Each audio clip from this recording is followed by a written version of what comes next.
Hello and welcome, ladies and gentlemen. My name is Juggernaut, and in this series of videos I will basically teach you how to play Crusader Kings 2.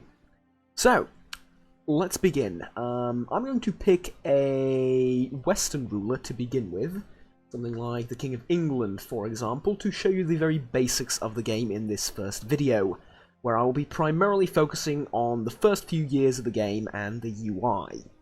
Essentially, why am I doing this? Well, recently, there has been a sort of influx, if you will, of players into CK2. Basically, this is because the CK2 went free-to-play, kind of, in a few hours. Essentially, it allowed you to grab a free copy of the game without any of the DLCs and keep it forever.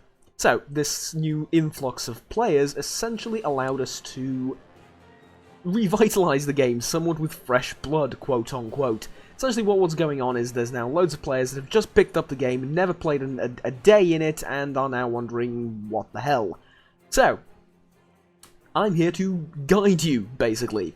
Now, do remember, there are other guides and tutorials and the likes on YouTube already. However, most of them are a little bit dated, and they don't include some of the newer DLCs, and the game has changed, honestly, since the few years that this happened.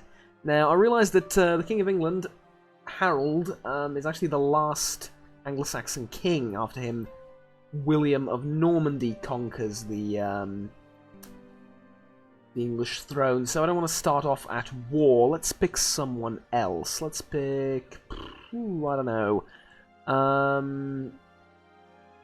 Apulia? Sure, the Duke of Apulia. Let's go with him. Now, obviously, a lot of the stuff you're going to see here is via the DLCs. So, everything that's blue in the game's setup screen right now, as you can see, is there because of the DLCs. I have my own sort of rule set that I preload after this. I pretty much play most games like this. So... yeah, essentially, if you don't see some of this in your game, that's fine. You can tweak around with this. I'm not gonna focus on this because it pretty much says everything you need to see down here and explains it rather well. So we're just gonna jump straight into the game. I would recommend that you turn off Shattered Retreat and Coalitions, though. Defensive Pacts, they're called, especially for your first few games. Shattered Retreat, I just don't like as a mechanic. Period. This is personal preference. As far as defensive pacts are concerned, essentially you will generate threat every time you attack someone and conquer something, so other people around you will start grouping up against you and forming defensive pacts. Which is okay, but for your first few playthroughs, I recommend that you don't do that, if you want to learn the game. So, first of all, I'm going to go to the barber and grab ourselves a nice looking facial and otherwise regular hair. There we go. You can do this through the Way of Life DLC, I believe, or ruler customization DLC, something like that. Anyways, if you don't have this, it's fine, don't worry. So, let's begin. There are a million things right in front of you right now, as you're going to start clicking through all these provinces, and you're not going to have a clue what's going on. So, to begin, and this has generally stayed the same for most of CK2 since release up until today, but we're going to go through it anyway. So, first of all, what we see here is important decisions available. Let's click on that. So, we can recruit a court physician. As you can imagine, this costs money. Maybe we already have a court physician that we can acquire, or sort of grant this position to, so we don't need to look outside the country for one, so I'm going to deal with that later. There's nothing else there. Next is titles that we can create. Essentially, you can create titles that existed in the past / should exist if you spend money, and as a result, you will gain prestige and I think piety in some situations, but you mostly gain just prestige and obviously the title itself. However, we're not the wealthiest man on earth right now, so we're not going to do any of that. Pick an ambition. This is one of the first things you do in this game. So, we will pick the ambition to become the King of Sicily. Most of these ambitions are rather general. Become Paragon of Virtue, become Exalted Among Men. Essentially just means have a certain amount of prestige at one point and you will complete the ambition. Does it do anything? Well, you can see the success effects right below it. Usually gives you a little bit of a buff, but they're not that powerful. See the realm prosper, pretty much the same thing, just be at peace for 5 years, build a war chest, gather money. Groom an heir, this is a good one if you don't have heirs and you are not the most likely to have children, because it increases your fertility by as much as 20%. Becoming King of Italy, though, gives us, as you can see, the ability to fabricate claims easier, and gives us, in certain situations, will give you CBs, that's casus belli, reasons to declare war, or excuses to declare war on people. So we're going to pick that up. Next, we're going to choose a focus. Again, if you do not have this, don't worry, it's because of a DLC. If it's not there, it's simply not a gameplay mechanic you need to worry about. But if it is there, choose focus. So, what do we want to do? Well, looking at our stats, we are high on martial, and we're also pretty old. So we want our health to go up, and we want our martial to go up, because basically I'm going to be expanding and becoming the King of Sicily. So let's go with hunting. That adds martial and adds health. Other things that add health is family, which adds also diplomacy and fertility, but we have plenty of children, and as we're going to talk about soon, most of our vassals are loyal. So, hunting. Next, special action possible, set crown focus. Generally speaking, for most situations in the game, you want your capital to be your crown focus. This is what you want to develop first. If your capital is already fully developed and prosperous, you will see that down here, we will see a level 3 in prosperity, then you want to move it over to another holding that you own. So right now we own Cannae in Apulia, that's this castle, and we own this castle over here. Everything else is owned by our vassals. They're fairly important. So, as my uni professor used to say, or actually still does, feudalism is essentially pandering to your vassals' egos. That's all it is. That's essentially all it is. You can give them the most barren piece of land, but make them a duke by name, and they will love you in most cases. So, I mean, just take a look at what's happening in England right now, at any rate. Story for another time. Also, historical context and stuff like that. Not really relevant to us right now. We need to take a look at our vassals, and unfortunately, well, fortunately and unfortunately, our brothers and our family members are some of our vassals. This is generally something you don't really want because of this. See right there, it says title claimant. You want to avoid stuff like that because essentially your family members have a claim on your primary title, which in this case is the Duchy of Apulia. We'll talk about the difference between de jure duchies and duchies, actual duchies, in a bit, but essentially they have claims on your titles and are more likely to rebel against you. Okay? Now, this is the next important thing and the first thing you do before even unpausing the game. And don't worry, you won't start playing the actual game for a fair bit when you just load it in. So, these are called minor titles. First thing you're going to do is check that button. Generally speaking, you cannot be bothered with assigning commanders because all the time they get injured, they get killed, they get imprisoned, stuff like that. Generally, clicking this button basically lets the AI pick the best commanders available at all times. This is something you want. Now, designated regent, very important position for two reasons. One, it gives +10 opinion, which is a good buff if there is someone in your court that you... Well, you may like him or not, that doesn't really become relevant ever, but you want to take a look at their opinion towards you. You want their opinion towards you to be as high as possible, for two reasons. You live long, well actually 3 reasons. You're going to live longer that way, you're going to get more money, and you're going to get more men from their retinue, or from their army that they owe you when you go to war. So if my vassals had a negative opinion of me, this vassal army thing would go down to, let's say, around 400 or 300 maybe. But they generally like me, they all have a positive opinion of me, so we're good, basically. Now, let's go back to the honorary titles. Designated Regent. If you are, for whatever reason, unable to rule your kingdom, injury, disease, getting imprisoned, any of that, or even if you're underage, but you can't really designate a regent when you're underage, at any rate. If for any reason you cannot rule yourself, he will rule in your stead. So, Generally speaking, you want to pick the guy with the highest diplomacy, because that's the one they're gonna like. If a region has high diplomacy, vassals tend to like him a little bit more. But this can be negotiated with. Essentially, if you're fairly confident that you're not going to need a regent, you can put a guy that doesn't like you. Why? Well,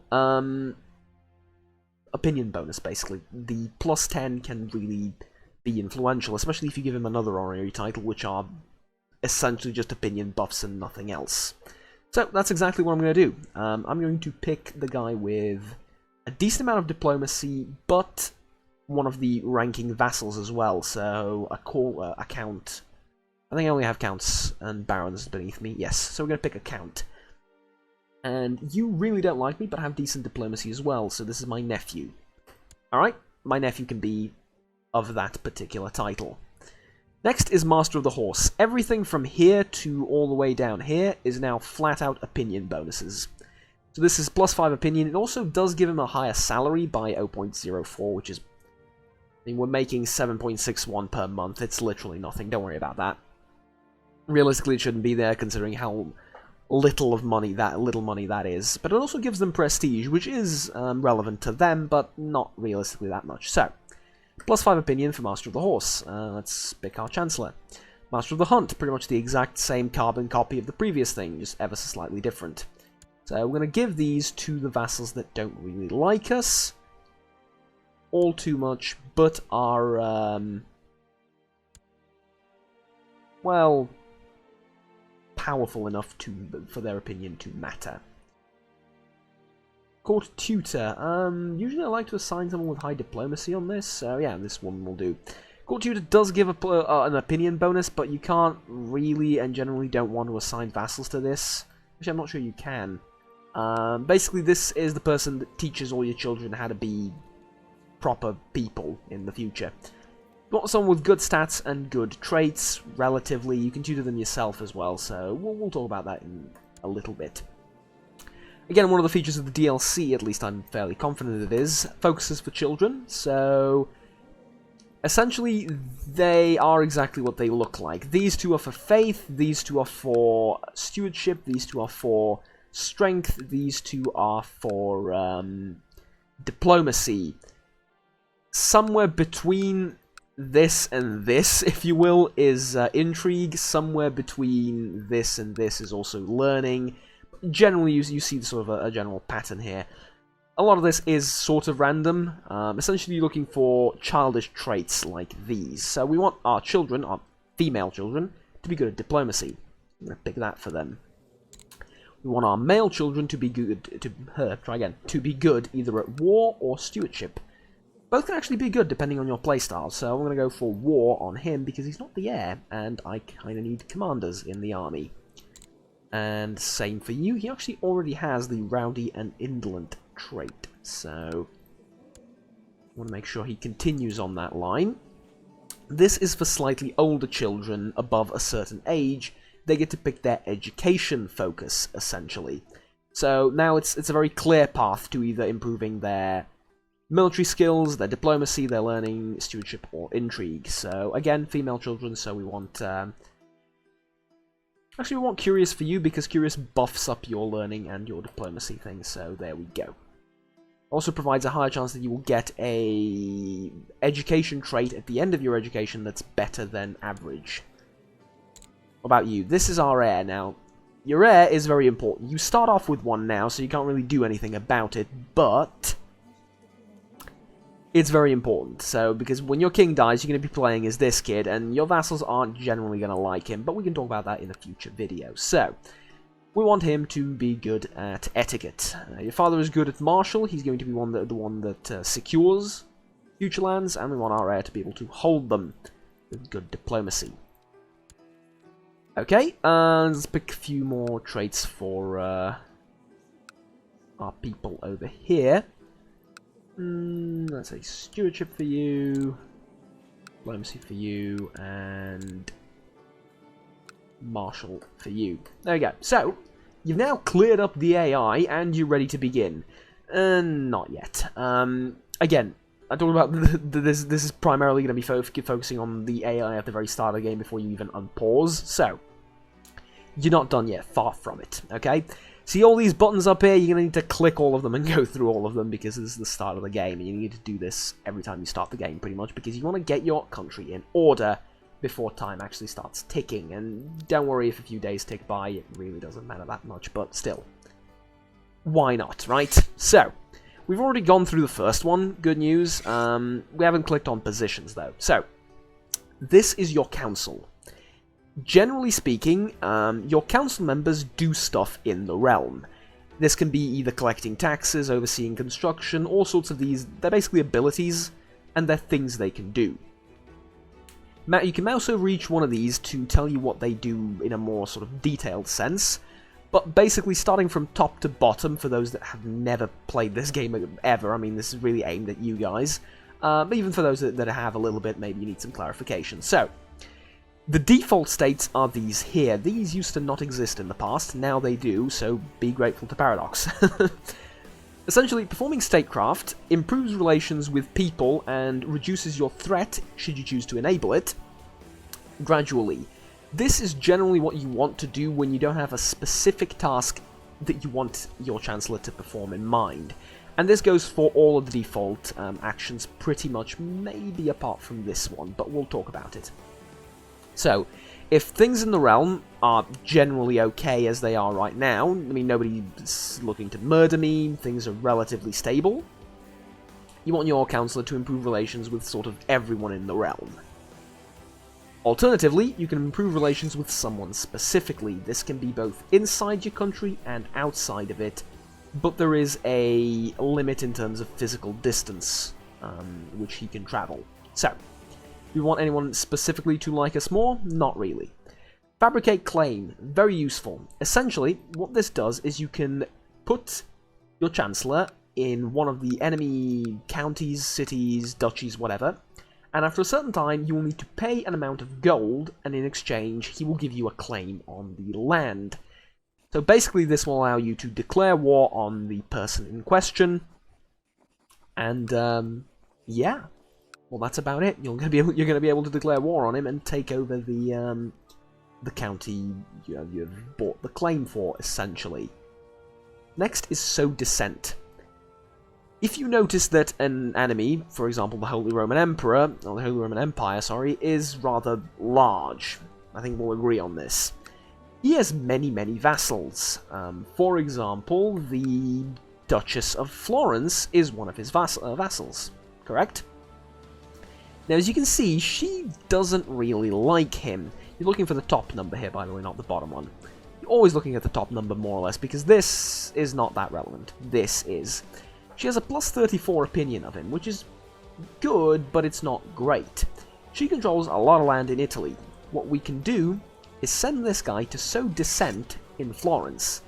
What this will do is, essentially, it will make this number go down. He will spread false rumors and accusations about the Holy Roman Empire, making the Duchess of Florence hate him. This could backfire as well, and she could discover that it's you spreading the lies, but, you know, look at the positive side of life and the positive outcomes, which are at least somewhat vaguely likely. At any rate, this can be helpful because then she becomes rebellious towards the Holy Roman Emperor, gives him less money, less soldiers for his army, and could even rebel if she hates him enough and gathers support. But for now, we don't want to do any of that, we just want to put him on statecraft. The Marshal can organize the army. This reduces the retinue maintenance cost and the horde maintenance cost. And also founds commanders, improves commanders, and you can get an event called the Commander Brawl, but sorry. That's not particularly that relevant because it's relatively rare and they essentially fight and you don't really care about it. Suppress revolts. If there's a new land with a foreign culture and a foreign religion you just conquered, you can use this to suppress revolts. Is it worth it? Not really. I don't think I've ever done this. Train troops. This is something you generally want. It increases your levy size and your levy reinforcements. Research military tech. Basically just improves tech. Opinions vary on tech because we're going to talk about it. It's over here. We're going to talk about this later. I really like tech. I really do, and most YouTubers you see out there nowadays don't really focus on tech at all, as in they never click this. I like it. It's a slight improvement. Actually, not slight improvement, it's 85%, right? In the overall grand scheme of things, tech increases naturally on its own, so it's not the fastest thing ever, but it's a decent improvement that I think it's warranted to sometimes use this. At any rate. You don't want to organize the army if you don't have any retinue. What is retinue? It's part of the Legacy of Rome expansion, and it's essentially a standing army. So you have two types of armies in the game if you have that DLC. The army levies, which is basically peasants from your realm that you can arm with spears and pikes and bows and arrows, and have them fight for you, and they will be joined by your knights and vassals and stuff like that. And the same, pretty much, but from your vassals' holdings, not the ones you control directly. With that DLC, you also have retinues, which are a standing professional army you can customize and tailor to your desires. They are rather expensive, you can't have a lot of them, but they always exist, and you never disband them. Kind of the point of being a standing army. So, if you don't have the DLC, again, don't worry, they become useful only when you have a kingdom size title, and you can play without them. It's completely fine. They're cool, but again, it's just like an extra layer of gameplay depth and mechanics that if you don't have, it really doesn't matter. Where were we? Yes, so the Steward. Administer realm essentially improves your country flat out everywhere sporadically a little bit. Okay? Most of the time I don't like this. I mean, improvement is cool, but it also happens naturally if you're at peace. Generally, I like researching economic tech. Overseeing construction essentially just reduces the time you need to build something, like a new castle, which is rather expensive. It's good, but it's not vital. Collecting taxes is good, though. It increases the tax modifier, and occasionally he will just flat out give you coin. This is what we want, so we're going to collect taxes in Apulia. The Spy Master. Pay attention to him, because unlike all the rest, this guy's rather interesting because he has a lot of power over you.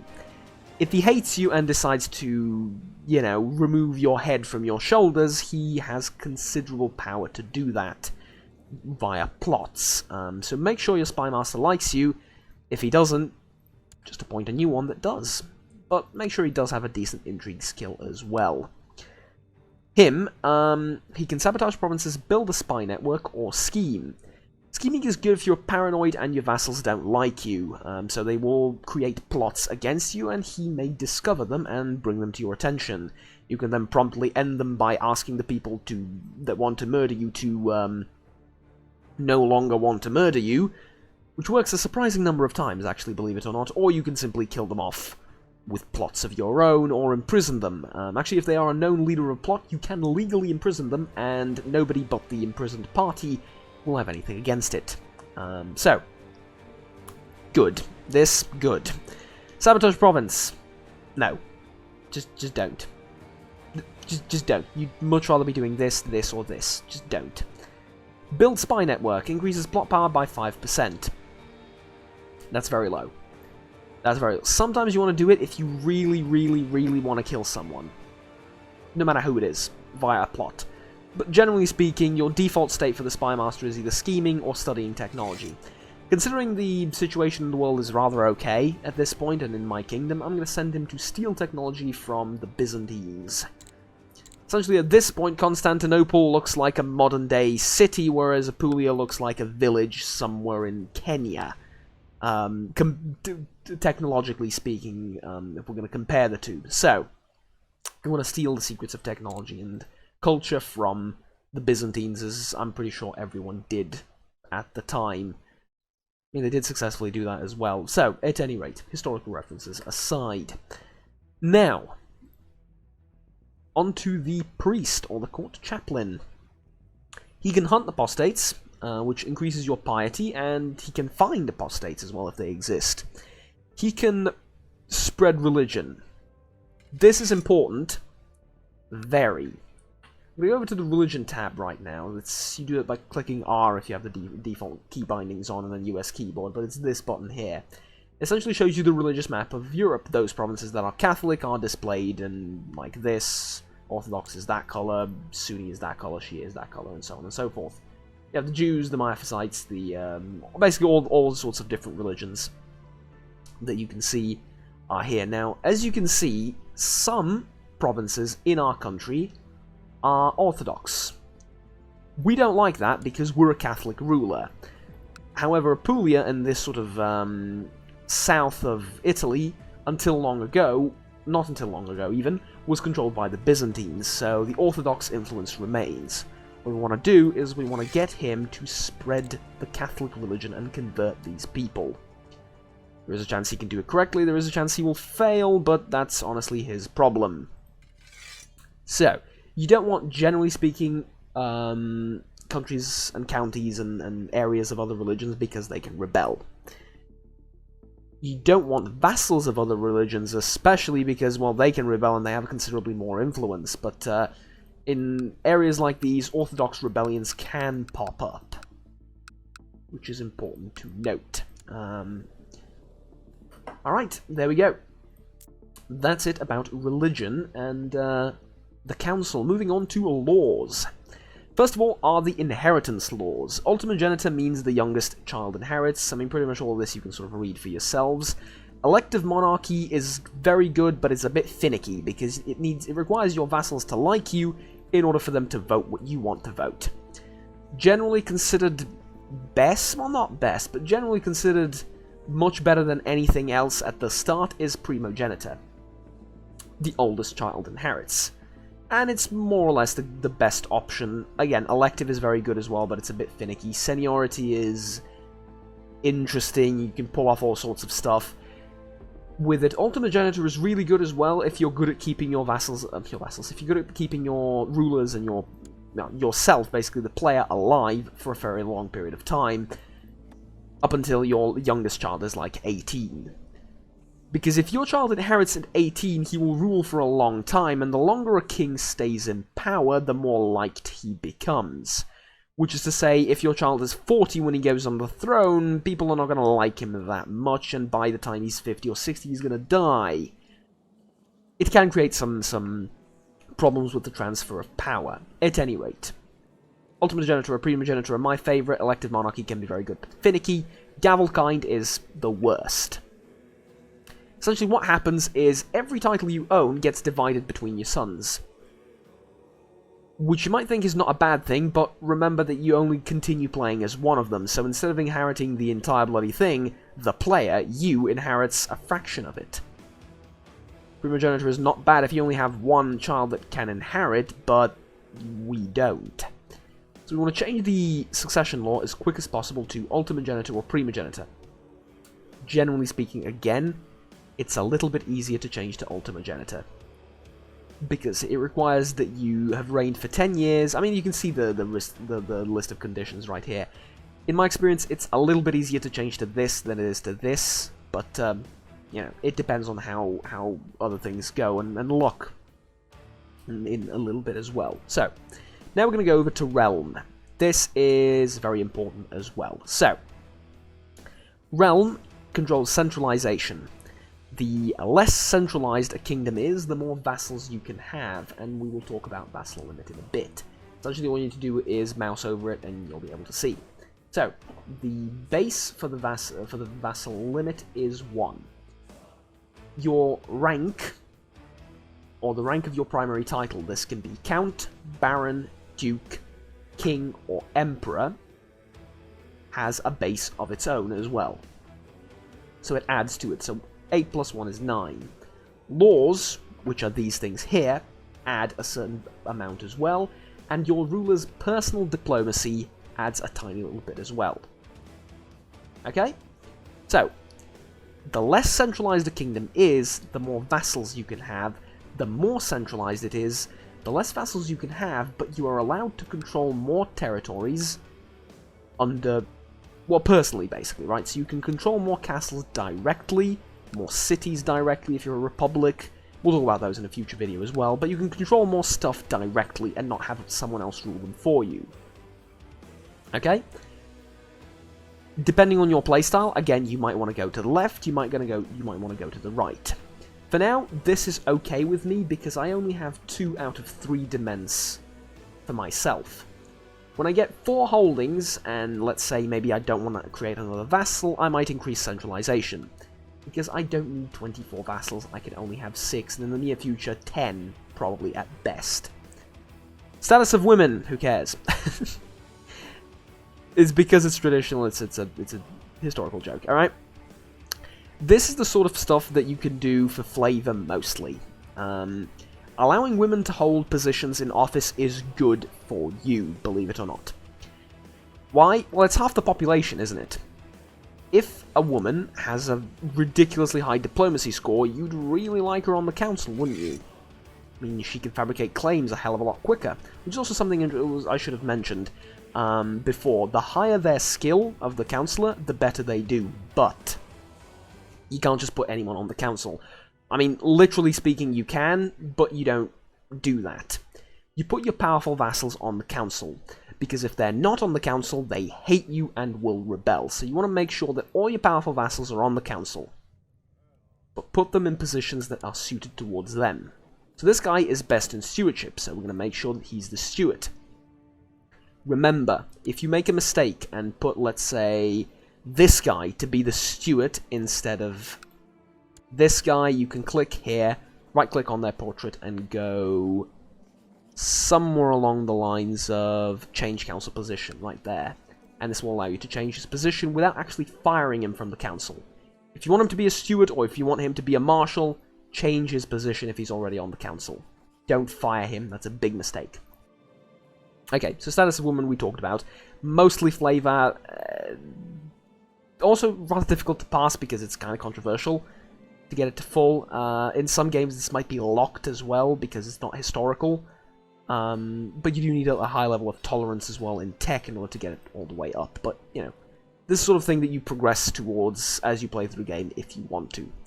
Revoke title. Very important that you allow this. Ruler is allowed to legally seize hereditary titles from traitors and unlawful subjects. You want this because there are people who will become traitorous towards you, who will betray you, you will generally hate. So you want to be able to legally be allowed to take titles away from them and, well, either give them to someone more loyal or keep them for yourselves. It's always better to have a title for yourself than have it be controlled by someone else. However, the limit for vassals is a lot higher than the limit for your personal demesne. So I can control only so many things on my own, but the ones that I do should be high-quality holdings, and usually de jure. We'll talk about de jure in a bit, don't worry. So, revoking titles, good. Religious, and this is something that may confuse new players, religious is the step up from allowed. So it's not only based on religious, based on religious reasons, it's religious reasons and traitors and unlawful subjects. So this is a step up, remember that. Essentially that means if you somehow end up with a Muslim or Jewish or Orthodox or whatever vassal that is not of our religion, which in this case is Catholic, you can remove his title without this being seen as tyrannical by others.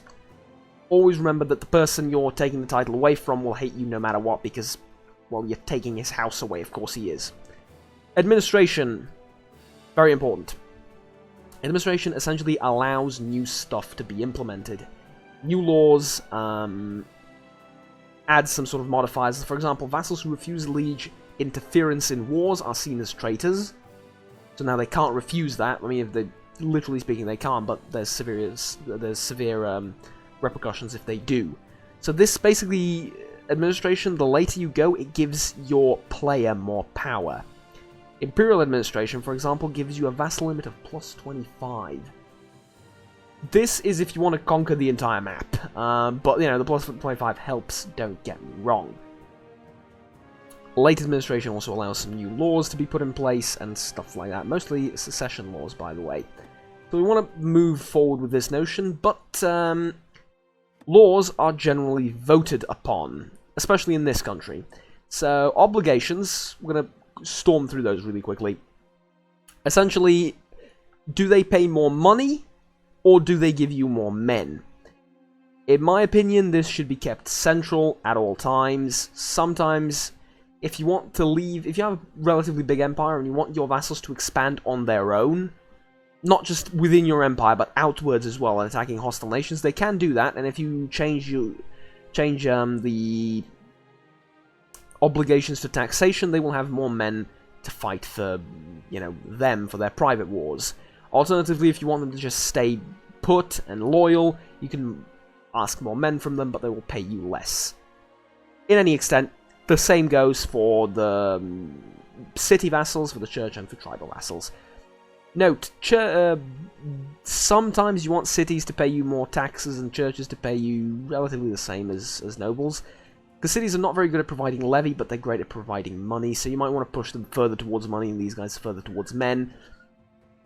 That's a little bit advanced, though. Keeping it balanced all the way through for the entirety of the game is perfectly valid and okay. Finally, council. Empower the council. Always. Not always, most times. If you abolish the council power entirely, this will give you +2 demesne size, but will remove a slot from the council. So you'll notice that we have council members here, and here are pretty much the same thing. Later, when you get higher titles, you will have advisor slots. They don't have any abilities, but they are considered on the title on the council. So if a powerful vassal is an advisor, he will be pleased and not hate you because he's not on the council. Okay? Everyone following so far? I'm talking a little bit quickly, I understand. There is just so much to cover. I want to keep this video under 2 hours long, essentially. And I want to go through everything in rather finite detail. So, moving on to some more laws. Revoke titles, grant titles, stuff like that. This essentially determines whether you can do it willy-nilly whenever you want, or whether you need to vote on certain things. So if I want to imprison this kid, the council needs to vote yes or no. Even if it's viewed tyrannical, the council still needs to vote. In order for me to be able to do that. I think you can do it if the council votes no as well, in certain situations, or in most situations. Apparently they're going to vote yes for everyone. Ah, here we go. So you can do it if they vote no. But as you can see, this will essentially make them hate you, because the law dictates that this is voted on, and you're going against the law, so obviously they will all hate you, not just the person imprisoned. Okay. That's it about the laws. Moving on to technology. It spreads naturally. The more of it you have, the better you are, and it's focused exclusively on your capital. Okay? Technology in other provinces matters as well, because it dictates how prosperous they are, what sort of buildings you can build in them, but the primary focus should be your capital. If it has little technology or no technology, you might want to move it to somewhere more prosperous. Okay? So, construction is divided into 3. All 3 grow at their own rate, based on mouse over it, and you'll see what it's based on, basically. The ruler contributes quite a bit, as well as council members doing their own thing. So, you need a certain amount of legalism in order to pass certain laws, you need a certain amount of tolerance in order to pass status of women laws, you need majesty. The more of it you have, I mean, basically you can see, the short reign, years, penalty, negative modifier, however you want to call it, goes down quicker. Essentially, these are just buffs for your character and your game overall. The more technology you have, the better you're off, and what they sort of entail you can clearly see by mousing over it, so I'm not going to go through all of these separately. Military, quick and simple. Retinue we already talked about. Armies we sort of already talked about. Fleet levies is pretty much the same as armies, except they're ships. You use them exclusively for transporting your soldiers over water. There is no ship combat. You can also see individual vassal levies right here. So if you want to raise someone, you know, if you want to raise just some of them individually, you can do it through this panel. I don't recommend it, but you can see individually who gives you how much. Mercenaries. You will need them. They will save your life. Exactly what it sounds like. You pay them money and they magically appear instantly in usually your capital or the surrounding area. Depending on, you know, if your capital's under siege, they'll appear probably next to it. Or maybe somewhere else in one of your holdings, doesn't matter, but they appear in your country and will save you They do require quite a lot of money, though. Mind you, you need 450 to hire the largest companies of men, and monthly you need to pay 300, oh, 300, you need to pay 30 to 40 ducats for the largest ones. You can see the details of the financial agreements down here. They are very expensive. If you cannot pay them, and the rent and the due to pay them is coming up, disband them, end the contract. Because if they're still in your army, when you're supposed to pay them and you don't have enough money to do so, there is a chance they turn to the other side of the war you've hired them to fight for. They will help you in all your wars regardless of religion, reason, CB, offensive, defensive, whatever. They fight for money, they don't care. But if you don't have the money to pay them, they may switch sides, or they may just leave, but there is a risk that they will switch sides, which creates a far greater problem than you might expect. Next is intrigue. I'm going to need to take a break for a second and grab some water before we continue. We're roughly at the halfway point. Well, actually, no. I think we've gone through the first 2/3 of everything that we need to go through. So, give me a second. Alright. We may resume. Part 2, if you will. So, we are now looking at plots. Well, plots and decisions. So, decisions are, well, no points for guessing what they are, essentially, you know. Stuff that you can click and make a decision, essentially. Buying indulgences for your sins from the Pope, this is something that Catholics do, essentially. Give him money, he will forgive you your sins and give you piety, which is this thing up here. Useful for certain things like, well, you'll find a use for it, I'm sure. I think you need piety in order to press certain claims, like border dispute. Yeah, you need 100 piety for that. So yeah, there are some uses for it. Expelling the Jews, very important, very good. You need to do this always. If any of you have watched my tips that only make sense in CK2 or any of those types of videos, things Crusader King's 2 players say, they all make perfect sense within the context of the game. Of the game. So yes, obviously you can only do this if you're a king or higher, though. So you need to wait on that. Searching for a smith, I think everyone on the map can do this. Essentially, bring a smith to your kingdom, pay him a lot of money in order to forge you something like a... sorry. Something like a sword or a piece of jewelry or whatever, or armor. Borrowing money from the Jews, pretty obvious what it does. Go on a grand hunt, spend a little bit of gold, increase prosperity slightly at the risk of getting killed during hunting. People die during hunting very often, so remember that. Presenting these three, most of these are sort of dependent on what you play as. But shutting down the gates, finding a new kingdom, these are... I'm not sure how many of these decisions are based on DLC, you'll have to forgive me. But essentially this allows you to pay a load of gold and to create a kingdom of whatever your primary title of duchy is. So it'll be the Kingdom of Apulia.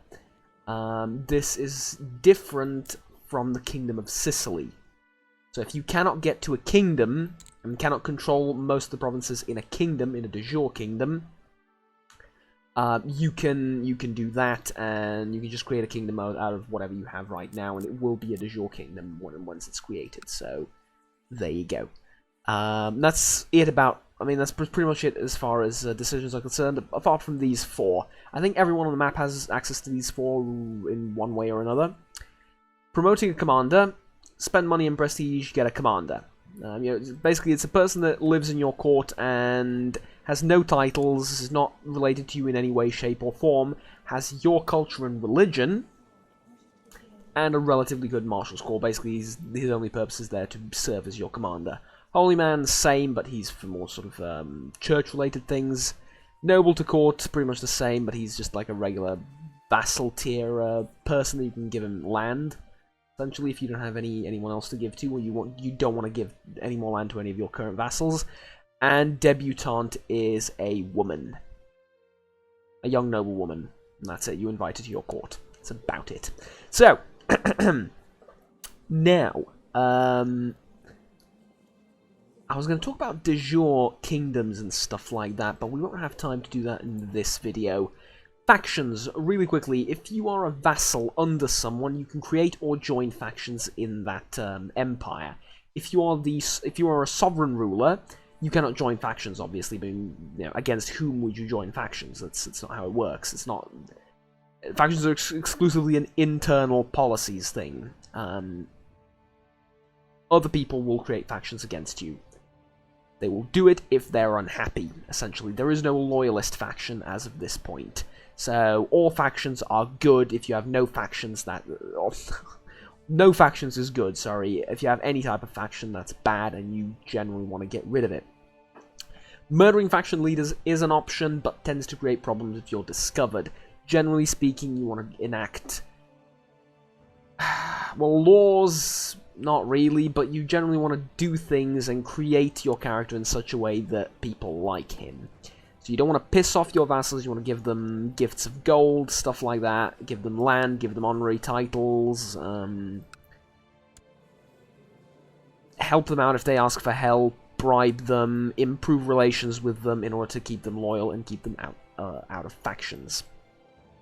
Religion, this is different for pretty much every religion you pick, but for Catholicism... you have the Pope, his successors, that's about it. You can create an anti-Pope, which is essentially... how do I put this? It's like a local Pope, if you will, that's under your control. Basically, what happens is... you become excommunicated, you no longer are affiliated with the official Pope in Rome, but the head of your Catholic, is a Catholic at that point, right? But at the head of your Christian religion is the Pope that you created. The benefits are, well, the Pope is now under your control and is not the one in Rome, and he can expel characters and excommunicate characters within your own land that you want, and he's a lot more cooperative towards you. However, the one in Rome will be rather displeased of you. But that's like that's like a late game thing. This is not very easy to do. Finally, societies. These vary depending on where in the world you are and what culture you are, but for the Catholics, Lucifer's Own, Assassins, present worldwide, but you need to be Shia in order to join them, the Hermetic Society, Dominican Order, Benedictine Order, these are all part of the DLC, of the Conclave DLC, I believe. Could be another DLC. I think it's Conclave. At any rate, essentially these are like something like guilds, I suppose, or groups and organizations that you can join, and they seek different things. So usually we'll have one, regardless of where you are in the world, usually, not always, usually, you will have one that is dedicated to Satan and evil, and this is not very historical, in the sense that the higher power does take a very active role in what you're doing. Achieving a certain rank within Lucifer's Own will allow you to possess people, which will make them go insane. It will allow you to spread diseases to people, so they'll get cancer, they'll get measles, they'll get whatever, and the great pox or whatever, and they will die. It will allow you to conjure and create a familiar, I think, as well, which will improve some of your stats. So there is some occult stuff that you can do that does actually help your character a lot, but there is a price to pay, always, of course, and the devil does come for his due. The Assassins are a Shia group, and they're very, very interesting. If you become the leader of the Assassin Order, you can essentially order all Assassins across the world to join the plot to kill whatever your plot target is. You can spawn in troops of Assassins, which is, I believe, a 5,000 strong army, maintenance free, but you pay a fourth sort of currency, which is influence in the Assassin's Creed, if you will, in the Assassin's Guild, in the Assassin Order, in order to spawn this unit. But yeah, it's a very powerful organization. Medic Society is all about science, research, and literature. These two are religious orders that you can join for role-playing. I mean, there is a reason, but essentially they'll drive you towards learning and spirituality and stuff like that, which can be useful in some situations, but not really. It's mostly for role-playing, so there you go. Alright, that's it as far as the UI is concerned. There is also this thing in the UI, which I'll talk about very, very quickly before we end the video. Essentially, if you need to be close to the right side of the map in order for this to become relevant for you. It's the newest DLC regarding China, so you can interact with the Chinese emperor. You pay him tribute in terms of these things, you gain points with him. You ask for a boon, and he can give you all sorts of stuff, so basically you're trading back and forth with China, and you can actually raid or attack or invade the empire as well, if so you choose. That's about it, I think, though. There we go. So, we can, before I end off really quickly, since it is an hour long video, I think, maybe slightly over, we can talk about the different map modes as well, considering that's part of the UI, but, it's fairly self-explanatory. So, terrain just shows you the terrain, you never use it. Realm, this is what you're going to be looking at for 90% of the time, shows you political borders. Diplomatic opinion, based on color, shows you what people think of you across the world, or around the world. This includes your vassals and other people all around. Religion, already talked about it. Culture, it's just a map mode that shows various cultures. Generally speaking, you want everyone to be of, or every province to be of your culture, but this is not something that you can influence that easily, so it will sort of change over time. For example, if a Norman Catholic rules over Tarento, and all the barons are also Norman Catholics, eventually this county will change to a Norman Catholic county and not a Lombard Catholic county. There you go. Economy. Pretty self-explanatory, so it shows you how well developed provinces are. It shows you how much loot they have in color coding, essentially. De jure duchies, kingdoms, and empires. We will talk about this in the next video and why that's relevant. Revolt risk shows you the highest, based on color, shows you revolt risk across provinces across the world. The redder they are, the more likely they are to revolt. Dynasties shows you which dynasty controls which part of the world. How is this difficult from the political one? The same dynasty can control several kingdoms, but have those kingdoms be politically independent regardless. Opinion, fairly obvious. Direct vassals, fairly obvious. Rather than looking at the independent kingdoms, you're looking at the vassals, so you go one layer underneath. So you'll see that the Holy Roman Empire, you can see their borders here. Within them, this is Bavaria, so that's like an independent thing of its own. There's obviously a vassal to the Holy Roman Emperor, so it's not independent, but this is what they control. This is Swabia, this is Saxony, Lower Lorraine, stuff like that. You can see them there. Trade zones, relevant for republics. Maybe for me if I can build a trade post somewhere where one hasn't been built. Maybe not. Essentially, this is where most trade flows through, and you can build trade posts in this trade zone. What do? You pay money to build them, and they pay money back, essentially. It's like an investment. They earn you money through time. That's literally all they do. Governments. What type of government is in place in certain areas? So, Ikta is essentially Muslim feudalism. Shia or Sunni, or any of the heresies of that religion, basically. Feudalism is the sort of Western Christian / are they pagan at this point? Pagans can be feudal as well, but it's like, we all know what feudalism is, right? So like the Western system of governance and whatnot. Tribal, they're just, essentially this is a form of less organized feudalism. They have, these laws are slightly different for them, and the more you centralize tribal rule, the more laws become available to you, but the council is by default empowered, whereas in feudalism it's by default not empowered, it's ruler first, essentially. Nomads, there is an entire DLC based around them. They are very different. They don't control land, they control the horde, and as you can see, most of these provinces don't actually have any buildings on them. If you want to go to war with them, you can march across all this and technically take control of it, But as soon as you leave, the country returns to mostly being nobodies. But they work very differently. They need a video of their own to focus on, and playing as them requires a DLC, so we'll talk about that at a future date. Defensive pacts, again, should you choose to enable them, as people joining up to fight you because you're threatening. Epidemics shows you the map of Europe as, the Death Plague pops up and how it's progressing and how many counties are affected and stuff like that. That's the UI. Okay, an hour and a half-ish to explain the first few minutes of the game. There you go. Crusader Kings 2, ladies and gentlemen, that's about it. But bear in mind, this was a rather in-depth explanation of some of the most basic mechanics and stuff that you see in front of you. Also, you can take a look at this, which is the features sort of list. You can read through this, and it essentially gives you like a quick summary of what your religion and culture can do.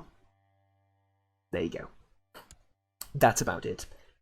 We're going to cover war next time, and de jure duchies, and why that's important, and why it's important for all your stuff to be de jure and de facto the same, and how that can create problems if it is not. So, ladies and gentlemen, thank you very much for watching this video. Like and subscribe down below if you enjoyed it, and want to learn something new about Crusader Kings 2, because next time I will be teaching you about, well, other things that you may not know about. So, thank you again. Have fun, take care, and remember, Deus Vult.